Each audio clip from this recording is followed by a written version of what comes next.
প্রিয় শিক্ষার্থী, কেমন আছো সবাই? ইকোনমিক্স স্টাডি একাডেমি চ্যানেলের পক্ষ থেকে সবাইকে আন্তরিক অভিনন্দন ও শুভেচ্ছা। আজকে আমরা শিখব অর্থনীতি প্রথম বর্ষের মৌলিক গণিতের 7 অধ্যায় প্রাথমিক অন্তরক ক্যালকুলাস। এই অধ্যায়টি খুবই গুরুত্বপূর্ণ। তো শুরু করার আগে বলতে চাই, প্রিয় শিক্ষার্থী, আমার চ্যানেলটিতে যদি আজকে প্রথম হও এবং এখনো যদি সাবস্ক্রাইব না করে থাকো, চ্যানেলটি অবশ্যই সাবস্ক্রাইব করো। তো শুরু করা যাক। তো প্রথমে বলা হচ্ছে অন্তরক সহগ, যাকে বলা হয় ইংলিশে ডেরিভেটিভ। তো এটি কাকে বলে?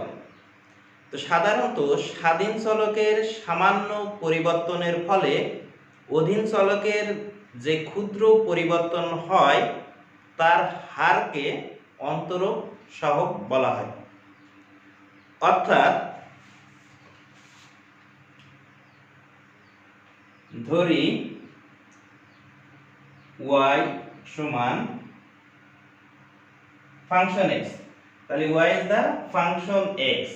এখন বলা আছে x টা হলো স্বাধীন চলক, y টা হলো অধীন চলক। তাহলে স্বাধীন চলকের সামান্য পরিবর্তনের ফলে অধীন চলকের যে ক্ষুদ্র পরিবর্তন হয় তার হারকে, অর্থাৎ তার অনুপাতের হারকে আমরা যেটাকে প্রকাশ করি তাকেই বলা হয় অন্তরক সহগ। অর্থাৎ বিষয়টা হলো x এর সামান্য পরিবর্তনটাকে আমরা dx দ্বারা প্রকাশ করতে পারি, আর y এর যে ক্ষুদ্র পরিবর্তন হয় সেটা আমরা dy দ্বারা প্রকাশ করতে পারি। এখন এই দুইটা অনুপাতের হারটা আমরা যদি এভাবে দেখাই, dy ভাগ dx, অর্থাৎ x স্বাধীন চলক, এর পরিবর্তনের ফলে y এর যে পরিবর্তন হয় সেই হার, এই রেশিও বা অনুপাতকে আমরা কি বলতে পারি? অন্তরক সহগ বলতে পারি। তো একটা উদাহরণ করা যাক। y সমান 5x প্লাস 3। এখন এটাকে আমরা যদি dy ভাগ dx টা বের করি, d বাই dx সমান d ভাগ dx, y এর জায়গায় y এর ফাংশনটা আমরা বসাই দেব 5x প্লাস 3। তো x এর সাপেক্ষে করলে 1 হয়, যেটা আমরা পরবর্তী রুলসে শিখব। আর 5 এর সাথে গুণ করলে ধ্রুবকের 5, আর শুধু ধ্রুবক থাকলে সেটা 0 হয়। তার মানে এটার মান আমরা কত পেলাম? 5। তাহলে এই যে dy ভাগ dx যেটার মাধ্যমে প্রকাশ করা হচ্ছে এটা অন্তরক সহগ। তো অন্তরক সহগ সাধারণত কিভাবে প্রকাশ করা হয়? dy ভাগ dx এভাবে আমরা প্রকাশ করতে পারি, f প্রাইম x এভাবে প্রকাশ করতে পারি, y এর উপরে প্রাইম দিয়ে প্রকাশ করতে পারি, আবার y1 ইত্যাদি দ্বারা অন্তরক সহগ প্রকাশ করা হয়। তাহলে এইগুলো দ্বারা কি করা হয়? অন্তরক সহগ প্রকাশ করা হয়। ওকে, তো এখন আমরা শিখব ডিফারেন্সিয়েশন। তো এখন হলো ডিফারেন্সিয়েশন। তো ডিফারেন্সিয়েশনের বাংলা হলো অন্তরকলন, অন্তরকরণ বা অন্তরীকরণ। তো সাধারণত অন্তর সহগ নির্ণয়ের পদ্ধতিকেই অন্তরকরণ বা ডিফারেন্সিয়েশন বলা হয়। তাহলে আমরা কি বলছি? অন্তর সহগ নির্ণয়ের পদ্ধতিকে, অর্থাৎ আমরা যেভাবে dy ভাগ dx নির্ণয় করি যে পদ্ধতিতে, এটা যে পদ্ধতিতে নির্ণয় করি তাকে আমরা বলবো অন্তরকরণ বা অন্তরকলন, একই কথা। ওকে, এখন এই ডিফারেন্সিয়েশনের অনেকগুলো রুলস আছে। তো সেই রুলসগুলো আমরা স্টেপ বাই স্টেপ শিখব। তো এখন আমরা প্রথমে যে রুলটা শিখব সেটাই প্রথম যে নিয়মটা শিখব সেটা হলো ঘাতের নিয়ম বা পাওয়ার রুল। তো এই রুলটা খুবই গুরুত্বপূর্ণ। এটা ফার্স্ট ইয়ারে না, এটা সেকেন্ড ইয়ারে যেও খুবই কাজে লাগে। তো এই রুলটা শুধু এই অধ্যায় না, পরবর্তী অনেক অধ্যায়ে যত অঙ্ক আমরা করব সেই ক্ষেত্রে আমাদের এই পাওয়ার রুলটা কাজে লাগবে। তো এইটা খুবই মনোযোগ সহকারে ভালোভাবে বুঝে নিতে হবে। ওকে, তো আমরা প্রথমে সূত্রটা লিখেছি। তো সূত্রে বলছি যে d ভাগ dx যদি থাকে x এর উপরে যে পাওয়ার, এই পাওয়ার বা সূচক বলা হয়। তো এইটার সূত্র আমরা কিভাবে লিখব? তো সূত্র হলো, এই সূত্র থেকে আমরা যখন অঙ্ক করব তখন পাওয়ার যেটা থাকবে সেটা আগে লিখব। তো এখানে আমরা লিখেছি কত? x এর উপর n পাওয়ার। যেহেতু আমরা এটা সূত্র লিখতেছি তাহলে প্রথমে n পাওয়ারটা আগে লিখব n, তারপরে যেটা বেস থাকবে সেই বেস আমরা লিখলাম। বেস এখানে কত x, তো x বেসটা লিখলাম। এখন পাওয়ার যা থাকবে তার থেকে 1 বাদ যাবে। তাহলে এখানে আমরা এই পাওয়ার ফাংশনের সূত্রটা কি হলো, x to the power n যদি পাওয়ার থাকে তো আমরা প্রথমে পাওয়ারটা n টা আগে লিখব, তারপর বেস, তারপর পাওয়ার থেকে 1 বাদ যাবে। এটাই হলো আমাদের ঘাতের নিয়ম বা পাওয়ার রুলের সূত্র। তো এই সূত্র অ্যাপ্লাই করে আমরা প্রথম টার্মে খুব ইজি টার্মের কিছু অঙ্ক করি, তারপরে আমরা পরবর্তী ধাপে একটু কঠিন লেভেলে যাব। তো প্রথমে দেয়া আছে y is the function of x, তো x এর উপরে আছে কি q, এটাকে আমরা এখন ডিফারেন্সিয়েশন করব। dy ভাগ dx লিখলাম, তারপরে এখান থেকে আমরা d ভাগ dx লিখলাম, আর y এর যে টার্মটা আছে সেটা আমরা এখানে লিখে দিলাম x কিউব। তাহলে এটা আমরা বলতেছি পাওয়ার ফাংশন রুলে কি হবে, পাওয়ারটা আগে আসবে, তাহলে 3 আগে আসলো, তারপর বেস, তারপর 3 থেকে 1 বাদ, তাহলে 3x, 3টা থেকে 1 বাদ যায় কি দুটো থাকে, মানে 3x স্কয়ার। তো এটাই হলো অ্যানসার এটা। ওকে, এখন আসি আমরা সেকেন্ড পার্টটা। আমরা এই যে বিভিন্ন অঙ্ক করতে গেলে y সমান x এর যে ডিফারেন্সিয়েশনে বলি যে এটার মান 1, সেটা কিভাবে হয় সেটা আমরা এখন দেখি। তো এটাকে আমরা সেম নিয়মে পাওয়ার ফাংশনে করব, dy ভাগ dx সমান d ভাগ dx, y এর জায়গায় y এর মানটা যেটা আছে x বসিয়ে দিই। এখন খেয়াল করার বিষয়, x এর পাওয়ার কত, তা আমরা জানি কোন সংখ্যার উপরে যদি পাওয়ার দেয়া না থাকে তার উপরে পাওয়ার 1 থাকে। তো এই ক্ষেত্রে এর পাওয়ার কত আছে 1, তাহলে 1টা কি আগে আসবে, তাহলে পাওয়ার 1 আগে আসলো, তারপরে কি বেস, বেস হলো ইনটু x, তারপর পাওয়ার থেকে 1 পাওয়ার আছে, আবার বলছে কি 1 বাদ যাবে, কারণ n - 1 তার মানে পাওয়ার 1 তার থেকে 1 বাদ দাও। তাহলে এখানে আমাদের কি রেজাল্ট আসে 1 ইনটু x পাওয়ার উপরে 1 থেকে 1 বাদ যে কত থাকে 0। এখন 1 ইনটু, আমরা জানি যে কোনো জিনিসের সূচকের নিয়ম, সূচকের ক্লাসটা আমি পরে দিব, এটা জবের জন্য খুব গুরুত্বপূর্ণ, আমি ডিটেইলসে সূচকের ক্লাসটা দিব। তো এখন আমরা বলতেছি যে কোনো জিনিসের উপর পাওয়ার যদি শূন্য হয় সেটার মান হয় 1, তাহলে 1 ইনটু 1 এটা আলটিমেট করলে কি হয় 1, তাহলে आंसर। তাহলে আমরা জানি যে আমরা যখন x এর শুধু ডিফারেন্সিয়েশন করি x এর সাপেক্ষে তখন সেটা 1 হয়। তো এইটাই হলো প্রক্রিয়া। এখন থার্ড নাম্বার কোশ্চেনে বলা আছে যে y is the function of x এর উপর যদি 0 পাওয়ার, জোর করে যদি পাওয়ার 0 দেয়া হয়, কারণ সাধারণত x এর পাওয়ার থাকে তো কিছু না দিলে 1, কিন্তু এই ক্ষেত্রে বলল 0 দেয়া, তাইলে এর অন্তরকরণটা কি হবে।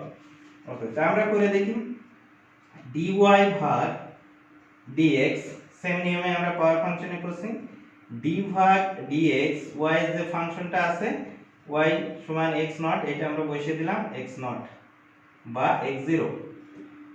তো বসানোর পরে আমাদের পাওয়ার ফাংশনের রুল কি আছে, শূন্যটা আগে আসবে, তো শূন্য আগে আসলো ইনটু x, শূন্য থেকে 1 বাদ, ঠিক আছে, সমান, আমরা জানি শূন্য গুণিত সামথিং, তার মানে শূন্যর সাথে যে কোনো জিনিসই গুণ আকারে আসুক না কেন এটা, সেটা আলটিমেটলি শূন্যই হয়ে যায়, তাহলে এটার মান কত হলো 0। তাহলে এই শূন্যই অ্যানসার। ক্লিয়ার বিষয়টা। এখন আসবে 4 নাম্বার অঙ্ক। 4 নম্বরে বলা আছে যদি এরকম থাকে y সমান x এর উপর -5, অর্থাৎ কোন অঙ্কে যদি মাইনাস পাওয়ারটা থাকে সেই ক্ষেত্রে আমরা কি করব।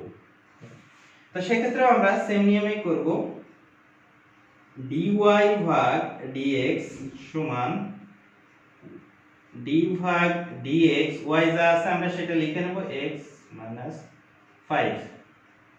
তো পাওয়ার ফাংশনে কি বলা হচ্ছে যে পাওয়ার যা আছে সেটা আগে আসবে, আমরা আগে বলছি এই পাওয়ার ফাংশনটা একই নিয়ম। তো -5টা ওর উপর পাওয়ার আছে শুরুর দিকে চলে আসলো, ইনটু বেস কত x, এর পাওয়ার আছে কত -5, তার থেকে বলা আছে আরো 1 বাদ যাবে, তাহলে আরো 1 আমরা এখানে বাদ দিলাম। দেওয়ার পরে এখানে আমাদের কি আসলো -5 ইনটু x, -5 আর -1 এক জায়গায় করলে কি হয় -6, তো -6, তাহলে যে টার্মটা -6 পেলাম, এখন এইটাই হলো অ্যানসার। তো এখন আমরা পাওয়ার ফাংশনের আরেকটু টাফ লেভেলের অঙ্কগুলো দেখি। তো প্রথমে আমরা দুইটা অঙ্ক দিয়েছি, এখানে 5 নম্বর অঙ্ক করতেছি যে y সমান √x⁴ যদি এরকম টার্ম থাকে তো এটাকে আমরা কিভাবে পাওয়ার ফাংশনে করতে পারি। তো প্রথমত আমাদের পাওয়ার ফাংশনের সূত্র, ঘাতের নিয়মের সূত্রটা আমরা উপরে লিখে রাখছি।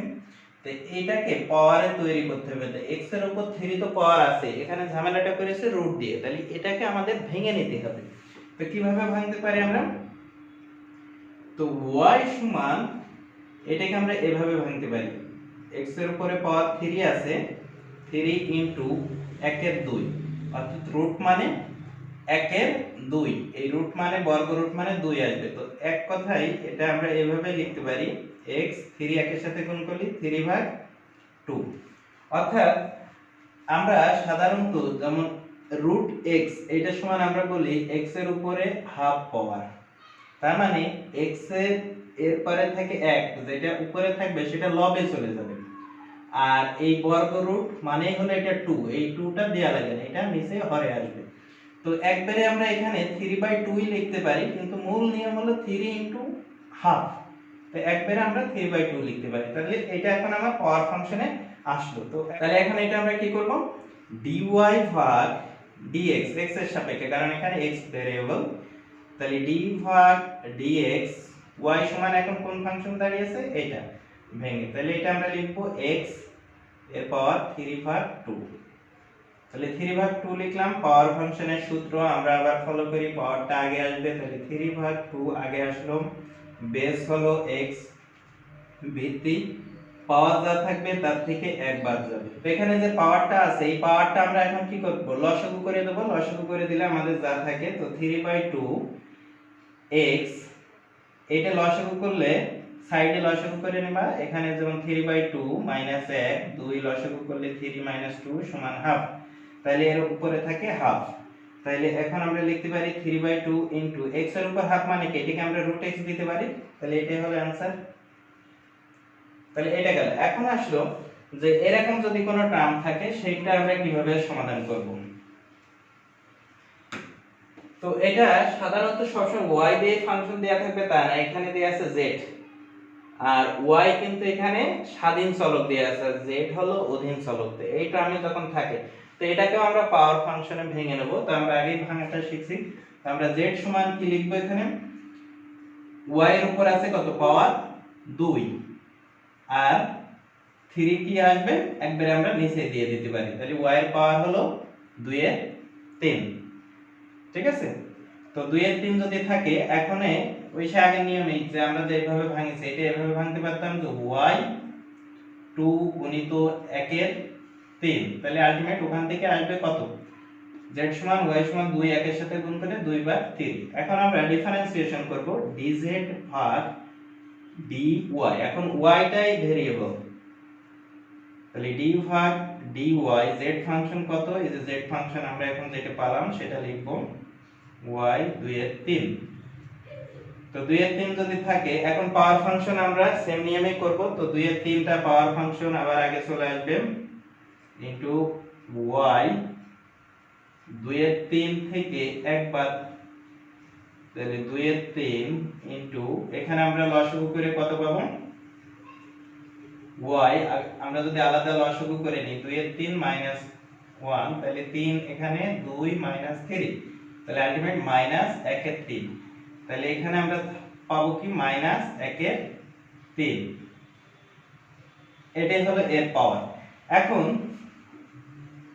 এটাকে আমরা কিভাবে লিখতে পারি, 2 এর 3 ইনটু, এই যে যখন কোনো মাইনাস পাওয়ার থাকে সেটা হলো ইনভার্সের নিয়ম। তো এইটা মানে হলো 1 মাইনাস ছাড়া ওই পাওয়ারটা, তাহলে 1 এর y এর পাওয়ার 1 এর 3। ঠিক আছে, তাহলে এই মাইনাসের কারণ আমরা জানি যে x এর উপর যদি -2 দেয়া হয়, এটা সমান আমরা কি লিখি, 1 ভাগ x এর স্কয়ার, এভাবে লিখতে পারি। ঠিক একই ভাবে যে পাওয়ারটাই থাকুক 1 ভাগ সেম জিনিস, তার উপর যে পাওয়ারটা থাকবে সেটা কিন্তু মাইনাস বাদে। তো এইভাবে অ্যান্সার লিখলেও হয়ে যাবে। তারপরে এটা আমরা যদি রুট দিয়ে কভার দিতে চাই তাহলে আমরা কিভাবে লিখতে চাই, 2 এর 3 ইনটু 1 ভাগ এই ওয়াইটাকে আমরা রুট দিয়ে কভার করতে পারি। তো আমরা জানি যে এইভাবে শিখছিলাম যে x রুট সমান x এর উপরে হাফ, তার মানে এই যে যেটা হর থাকে সেটা এই জায়গায়, এটা মানে হলো 2, আর এর উপর যেটা পাওয়ার, এই পাওয়ারটা 1, এর উপর পাওয়ারটা দেখা যাচ্ছে না, 1 লবে যাবে। তাহলে আমরা এখান থেকে জানি পাওয়ার যেটা যাবে সেটা লবে, তার মানে এটা হলো লবে আর রুট হরেরটা এর মাঝে চলে আসবে। তো এইভাবে এখানে आंसर লিখে দিতে পারি, বা এটা আরেকটু সাজায় যদি লিখতে চাই আমরা এভাবে লিখতে পারি, 2 এর সাথে গুণ করে উপরে 2 আর নিচে 3, এর মাঝে 3 আর y, এটাই आंसर। তো আমরা এখন একটা করব যে অঙ্কটা, সেটা হলো ঘাতের নিয়মে আরেকটু জটিল অঙ্ক, অর্থাৎ আরেকটু কঠিন ধাপের অঙ্ক। তো এটা কিভাবে করা যায়, তো দেখে মনে হচ্ছে যে এটা দেখে আসলে এটা পাওয়ার ফাংশনে কিভাবে করা সম্ভব কি সম্ভব না। তো আমরা এখানে দেখতে পারি যদি পাওয়ারে আমরা কনভার্ট করতে পারি তো ডেফিনেটলি এটা আমরা করতে পারবো, তো করা যায়। তো এইটাকে আমরা এখন ভেঙে নেব। তো ভেঙে নিতে গেলে আমরা কি করব, 1 ভাগ, আমরা এটা ভাঙা শিখেছি যে x এর উপর 5 বা 3, এই যে রুটে যেটা থাকে সেটা হরে চলে যায়, তো এটা এইভাবে আমরা লিখতে পারি। তাহলে এখান থেকে আমরা আবার পাওয়ার ফাংশনে যদি ভেঙে নিতে হবে, না হলে তো হবে না। তো পাওয়ার ফাংশন ভাঙতে গেলে আমরা কি করব, x মাইনাস 5 3, অর্থাৎ এটাকে আমরা মাইনাস করে উঠায় নিতে পারি। তাহলে আমাদের y এর ফাংশন শেষে কি দাঁড়ালো, x মাইনাস 5 এর 3, এটাই এখন আমাদের y এর ফাংশন দাঁড়ালো। সো এখন এটাকে আমরা কি করব, ডিফারেন্সিয়েশন করব পাওয়ার ফাংশনের, এটা পাওয়ারে চলে আসলো। তাহলে dy ভাগ dx সমান d ভাগ dx, y এর যে ফাংশন আমরা যেটা পাইছি এটা লিখব এখন, x মাইনাস 5 এর 3, 5/3 এটা পাবো। তাহলে এটা সেম নিয়মে পাওয়ার ফাংশন আমরা কি করব, মাইনাস 5 ভাগ 3, পাওয়ারটা আগে চলে আসলো মাইনাস, তারপরে যেটা আছে x পাওয়ার থেকে আমাদের নিয়ম অনুযায়ী 1 বাদ চলে যাবে। তো আমি সাইড করি, তো মাইনাস 5 ভাগ 3 x, এটাকে এখন আমার কি করতে হবে, এই যে পাওয়ারটা আছে এই পাওয়ারটা আমার কি করতে হবে, লসাগু করে নিতে হবে। তো লসাগু করলে মাইনাস 5 ভাগ 3 মাইনাস 1, 3 লসাগু মাইনাস 5 মাইনাস 3, তাহলে কি হলো মাইনাস 8 ভাগ 3, তাহলে এর পাওয়ার আসলো মাইনাস 8 ভাগ 3। তো এটা যখন এইভাবে আসলো অ্যানসার লেখার সময় আমরা কিভাবে লিখবো, এখনো আমরা মাইনাস 5 ভাগ 3 এটা রাখলাম। তো এই জিনিসটা মানে আমরা বলছি কি যে আমরা যদি আবার এটা কনভার্ট করে নিই তাহলে কি 1 এর এই জিনিসটা লিখতে পারি, অর্থাৎ এটা ইনটু 1 ভাগ x 8 এর 3। তো এইভাবে অনেকে অ্যানসার লিখে দিতে পারে। তারপর এটাকে যদি আমরা রুটে কভার দিতে চাই তাহলে 5 একের সাথে গুণ হবে, আর তার আগে কিন্তু মাইনাস আছে, তাহলে মাইনাস থাকবে, 5 লবে চলে গেল গুণ হয়ে, 3 এখানে থাকলো, আমি রুট দিলাম, x দিলাম। এখন আমরা কি জানি যে হরটা এর মাঝে যায়, তাহলে 3 হর, তাহলে এর মাঝে গেল আর উপরে যেটা থাকলো পাওয়ার সেটা এখানে আসলো। তাহলে এইটা এই ফরম্যাটে আমরা অ্যানসার রাখতে পারি। তাহলে এটাই হলো অ্যানসার। তো এই ছিল আজকের ভিডিওটি। তো ভিডিও এবং এই ক্লাস লেকচারটি যদি ভালো লাগে তাহলে বন্ধুদের সাথে শেয়ার করে দিও এবং অবশ্যই চ্যানেলটি সাবস্ক্রাইব করে রাখো। তো ধন্যবাদ সবাইকে।